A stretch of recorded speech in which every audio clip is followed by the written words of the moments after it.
Olá, seja muito bem-vindo ao nosso workshop A Chave para as Licitações. Como vocês já devem ter percebido, esse workshop ele vai ser dividido em duas aulas.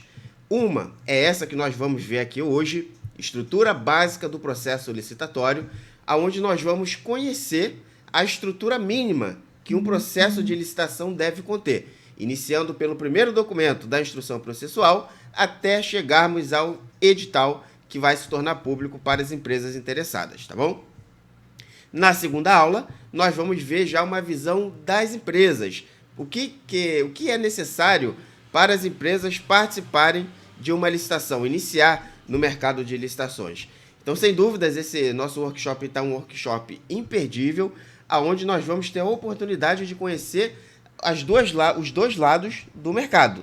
Tanto uma visão mais do lado público, do setor público, quanto uma visão mais do lado das empresas que querem participar de licitações. Mas, pessoal, já gostaria também de chamar a atenção aqui de vocês num ponto. Embora essa estrutura básica aqui, ela talvez, esse conteúdo seja mais útil para a própria administração pública, por exemplo, nós sabemos que muitos órgãos, muitos municípios, principalmente, ainda estão se adaptando à nova lei de licitações. Então, muitos ainda estão se regulamentando, ainda estão se estruturando para realizarem os seus processos de contratação conforme a lei de licitações, a 14.133, exige. Então, se você está nessa fase de aprendizagem, de mudanças aí no seu órgão, tenho certeza que essa aula aqui vai abrir seus horizontes, tá? E vai te dar toda a base necessária para você instruir o processo de licitação com os documentos mínimos que a Lei 14.133 ela exige. Então, esse vai ser o benefício para aqueles que trabalham em órgãos públicos. E para você que talvez seja um empresário e venha assistir essa aula, saiba que conhecer também minimamente essa estrutura aqui que eu vou apresentar para vocês pode ser muito útil em várias ocasiões ao participar de uma licitação, ok? Então, eu tenho certeza que essa aula aqui vai contribuir tanto para a administração pública quanto para o mercado fornecedor. Então vamos lá, pessoal, mãos à massa, direto ao ponto aqui, como sempre. É claro que eu não vou esmiuçar detalhadamente cada um desses documentos ou, como a lei ela traz, né, desses artefatos do processo de licitação, tá? Não é o objetivo. O objetivo é clarear a mente de vocês para que vocês saibam o que deve conter, tá? Durante ali a instrução processual que vocês forem realizar. Mas eu tenho certeza que vai contribuir muito no aprendizado de vocês, ok? Então vamos lá. Todo processo licitatório, ele vai iniciar com uma demanda que deve ser atendida, tá? Então, nenhum órgão público vai realizar uma contratação se não houver uma necessidade ali por trás que deve ser prontamente atendida por aquela contratação.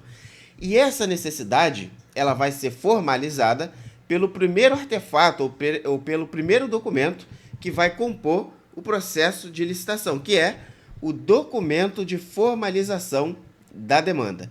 Como o próprio nome diz, esse é o documento que vai formalizar aquela necessidade ou aquela demanda.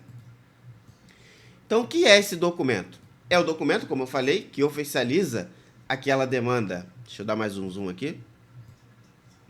É o documento que oficializa determinada demanda da administração pública, né, daquele órgão que vai abrir o processo licitatório. Esse documento de formalização da demanda, ele tem um detalhe muito interessante.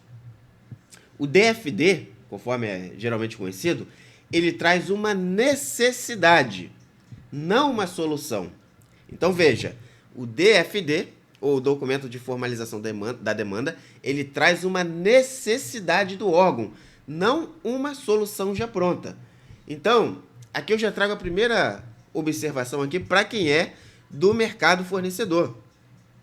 Se vocês se depararem com um processo ali de licitação, aonde vocês tiverem acesso ao DFD e observarem que o DFD já traz uma solução pronta, então vocês já podem desconfiar de que aquela licitação pode, tá? Não é certeza de nada, mas que aquela licitação ela pode estar sendo direcionada, tá?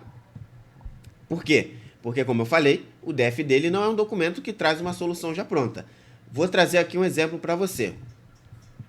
A minha solução, a solução lá do órgão, né, por exemplo, é uma solução de transporte público, ou melhor, transporte de servidores, tá? Uma solução para atender a necessidade de transporte de servidores. Eles precisam se deslocar de um órgão para o outro, ou quando eles for envolver ali uma viagem, né, treinamento, ou uma visita técnica, o deslocamento do órgão até o aeroporto, tá? Então, a necessidade é a locomoção de servidores, tá? De agentes públicos. Então, esse vai ser o objeto que vai estar dentro do meu DFD. Eu não posso, por exemplo, dizer lá no meu DFD que a minha necessidade, por exemplo, é fazer a aquisição de veículos. Por quê? A aquisição de veículos pode ser uma das soluções para atender aquela necessidade de locomoção. E pode haver várias outras, que nós vamos ver um pouco mais detalhadamente aqui no ETP. Então vai ser o ETP, o Estudo Técnico Preliminar, que vai ser uma espécie de estudo de mercado, que vai trazer a solução, não o DFD, ok? Então DFD entenda-se como uma demanda, como uma necessidade, e não como uma solução propriamente dita. E o documento de formalização da demanda também vai trazer uma estimativa inicial do preço daquela futura contratação. E qual vai ser a base desse preço que vai estar ali no DFD?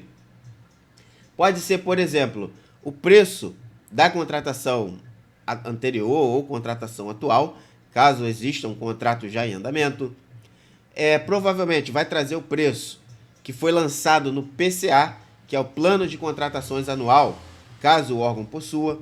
Então, no ano A, né, o órgão fez todo o planejamento para o ano seguinte, para o exercício seguinte, e lançou aquilo ali no PCA. Então, minimamente, aquela necessidade que foi lançada no PCA já contém uma estimativa de preço, tá? Daquela para contratar, né, para aquela contratação que vai atender aquela necessidade.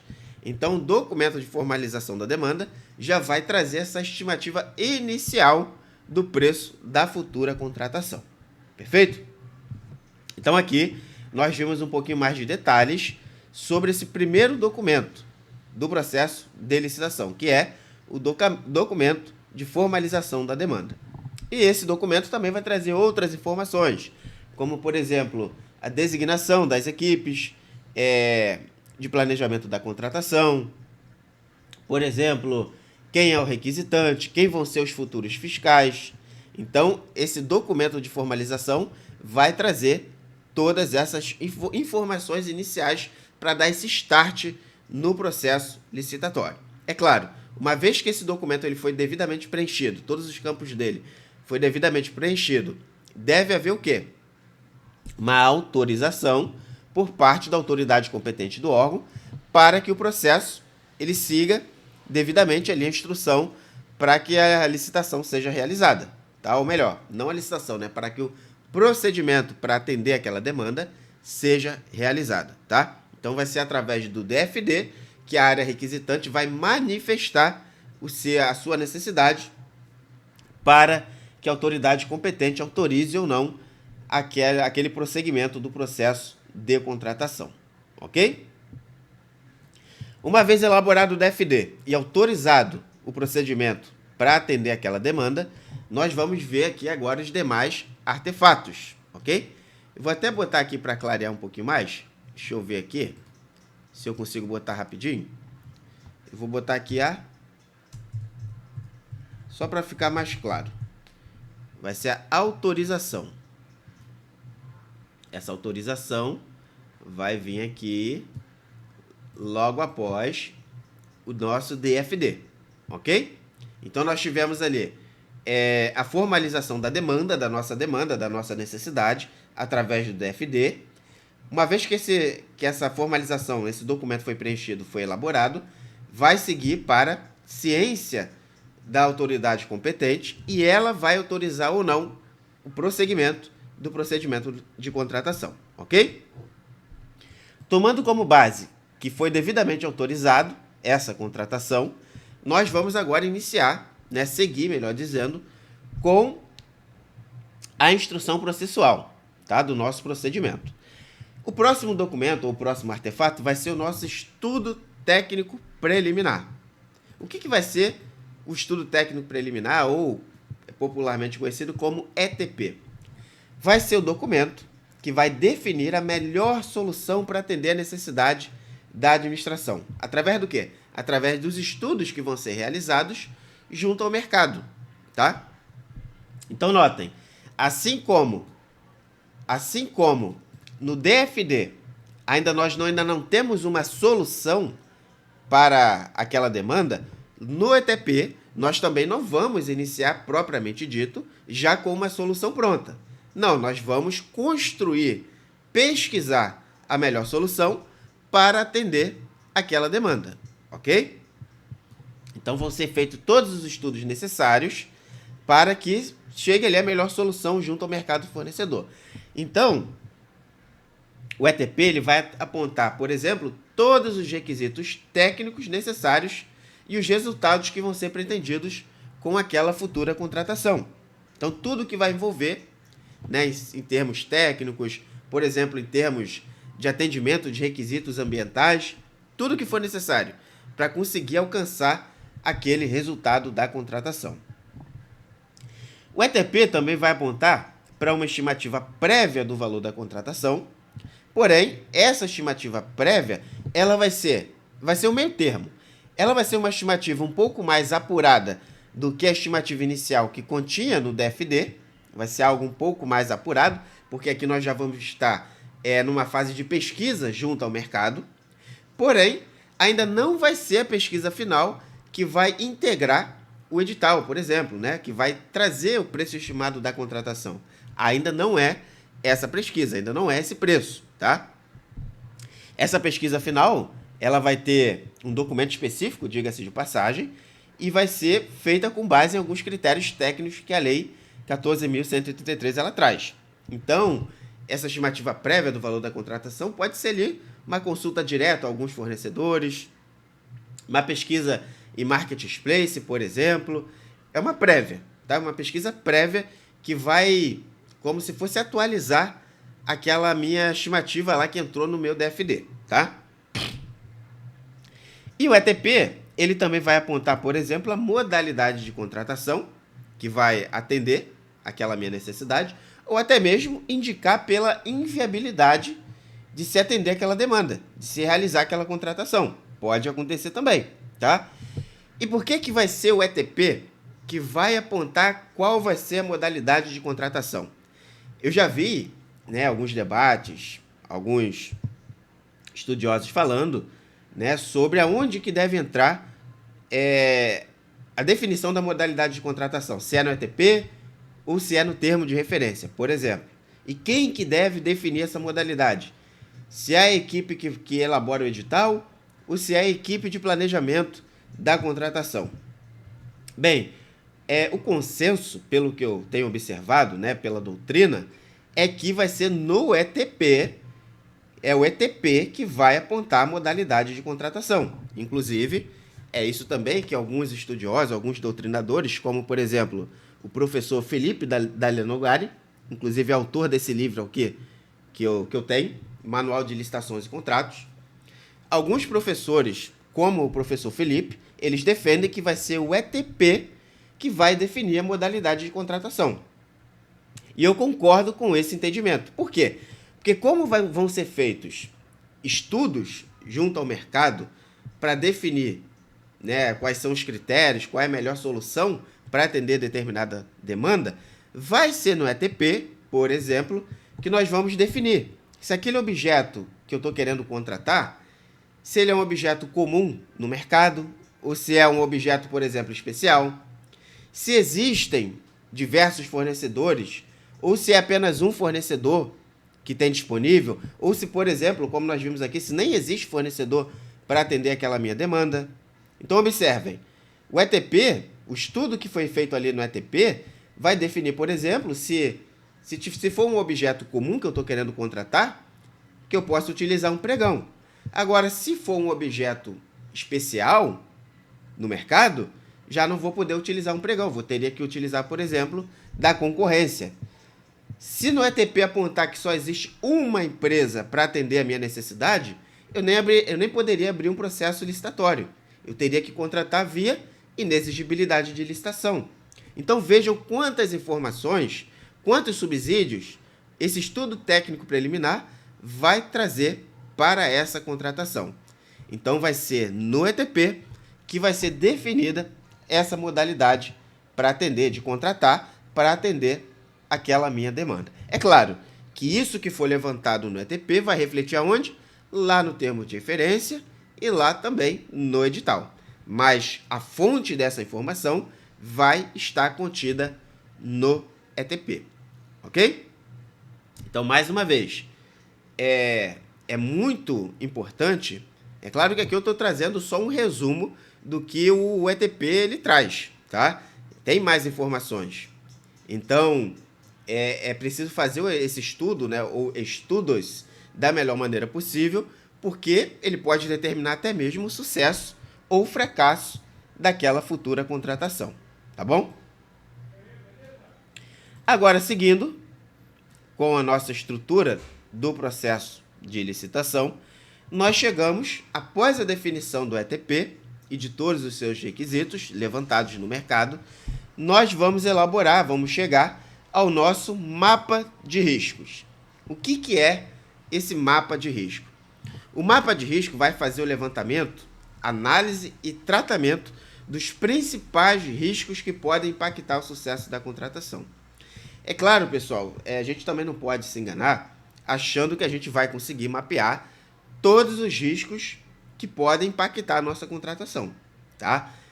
Mas com base em históricos de contratações anteriores, com base no que nós levantarmos no ETP, com base na experiência da equipe de planejamento, tudo isso vai contribuir para que o maior número de risco possível seja mapeado, seja levantado.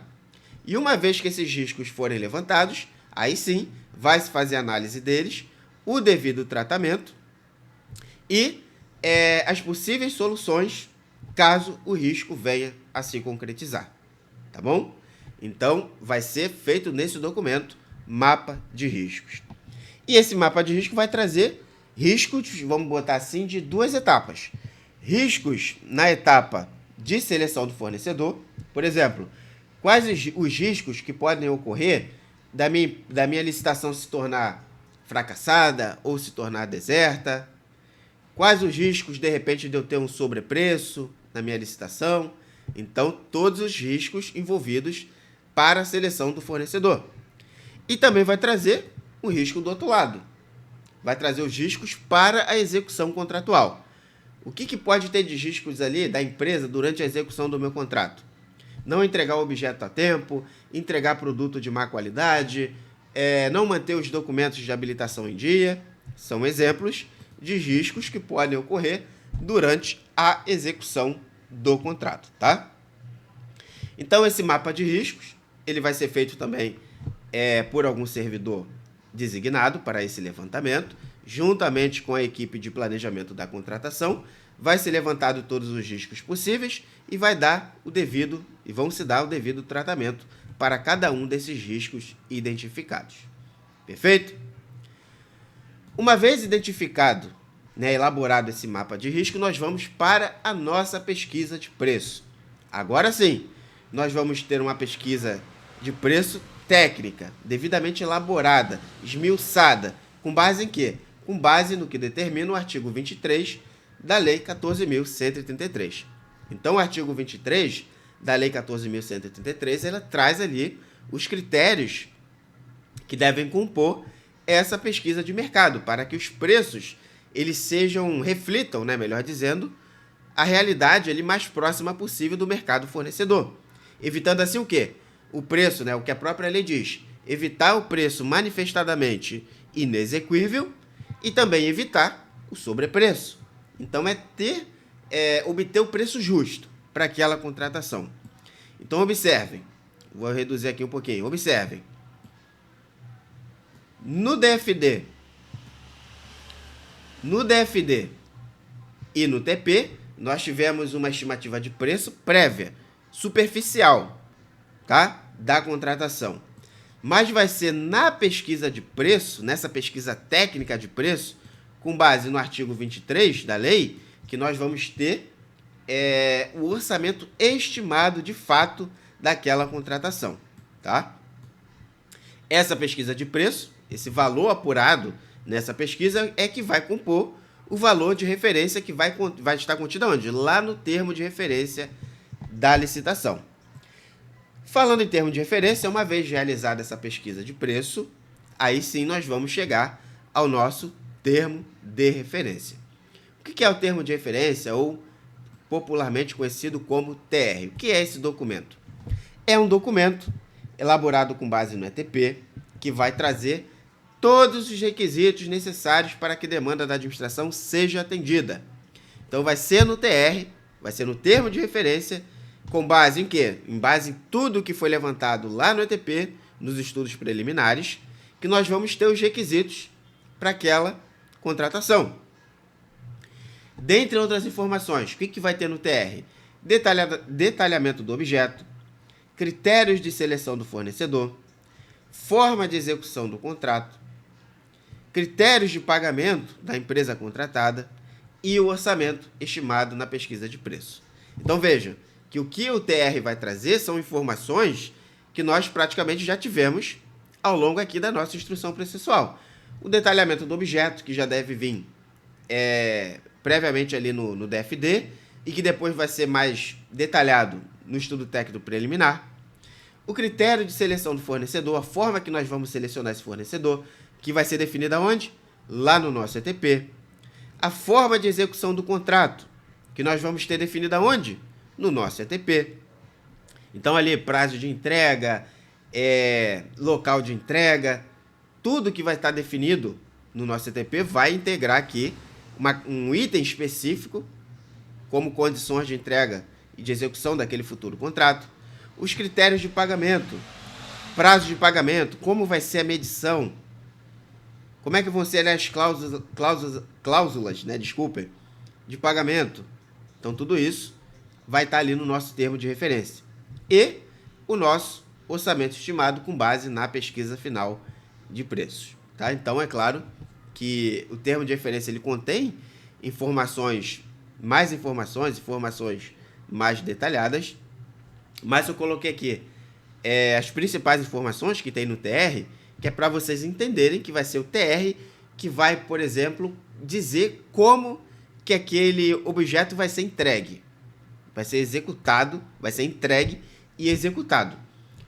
O objeto é esse, para atender a minha demanda, o objeto é esse. A forma de selecionar o fornecedor para atender é essa. E o fornecedor, uma vez que ele foi selecionado, ele vai ter que executar dessa forma. Então, vejam que é tudo interligado, essas informações, tá?